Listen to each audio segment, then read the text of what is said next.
یکی گناه است موقت و یکی گناه است که چی است؟ جاریه. گناه موقت و گناه جاری با هم چی فرق دارن؟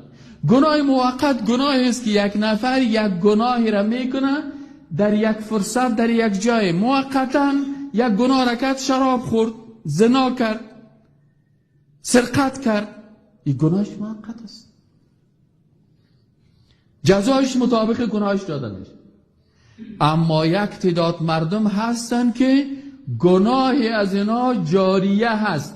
گناه جاریه چی معنی؟ یعنی فایلی ازی حتی بعد از مرگش دفتره که کرامن کاتبین، ببینین کرامن کاتبین یک نفر شراب خورد، کرامن کاتبین نوشته کردن که فلانی شخص در فلانی وقت در فلانی لحظه در فلانی منطقه در فلانی جای با اینی چیز شراب خورد، نوشته شد، خلاص این نفر فوت کرد، خودش شراب خوردن، دفتر اعمالشان بسته شد. اما یک کس دیگه هست که بعد از مرگ هم دفتر اعمال از او، گناه ها بر از او باز است و نوشته شده میره و بسیاری کسا متوجه نیست. عادی ترین مثالش یک نفر یک فکایی دروغ جور کرد و این فکایی دروغ خودن در فیسبوک خود انداخت و این فکایی ازی چی جور کرد؟ تو باش یک فکایی جور کنم مردم خنده کنن. والا صاحب مرچکت فیل ازدواج کرد.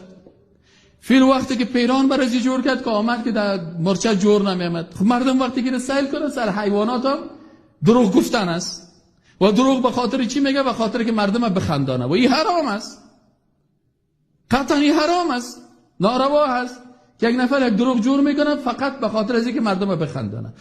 اینال اینمی دروغی که جور کرد این وقتی که در فیسبوک انداخت و این دیگرها دیدن و دیگرها برای دیگرها انتقال دادن و امیر روزی فوت کرد. تا روزی که اینمی فکایی در فیسبوک ها و در رسانه ها انتقال میکنه گناهی ازی برای زمین شخص نوشته شده میره، جاریه هست حتی بعد از مرگش.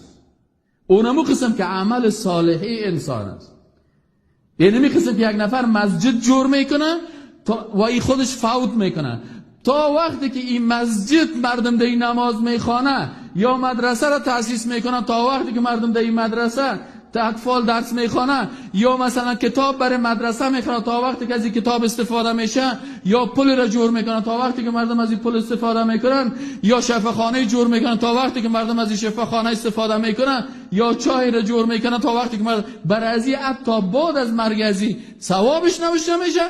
اینمی قسم گناه ها هست. در قسمت ثوابا ما و شما زیاد شنیدیم صدقه جاریه و صدقه موقت، اما در قسمت گناه ها بسیاری کسا به تفاوت هستند. گناهی را میکنه که گناهی ازی دوامدار است. رئیس تلویزیونه که رئیسای تلویزیون، رئیس صاحب تلویزیون محترم، تو رفت 3 میلیون دلار آورد تلویزیون جور کردی، آل در بین از تلویزیون تو هر روز به صدها کلیپ رقص ساخته میشه به خاطر 3 میلیون دلار. 3 میلیون دلار تو است. پس وقتی که هر کلیپ رقص جور میشه و این کلیپ تو را 1 میلیون انسان میبینه، گناه تو گناه فردی نیست که تو بگی والا سر من گناه کردم، گناه تو 1 ضرب میلیون میشه. 1 کلیپ رقص جور شد، 1 رقاصه را کلیپش جور کردی، او ادیتوری که ادیت میکنه، او فیلم برداری که فیلم برداری میکنه و او رئیس تلویزیونی که رهبری زیرا میکنه، این 1 کلیپ زر اگر 1 میلیون انسان میبینه بر از 1 میلیون گناه نوشته میشه.